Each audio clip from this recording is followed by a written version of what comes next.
আসসালামু আলাইকুম। আশা করি সবাই ভালো আছেন। আজকে আমি বেগুন ভর্তা করব। অনেকে এটাকে বেগুন টমেটো ভর্তাও বলে থাকে। কেননা এটাতে টমেটো দেওয়া হয়।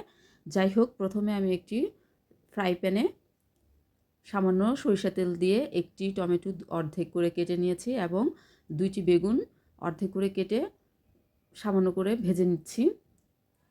অনেকে এটাকে চুলায় পুড়িয়েও করতে পারেন।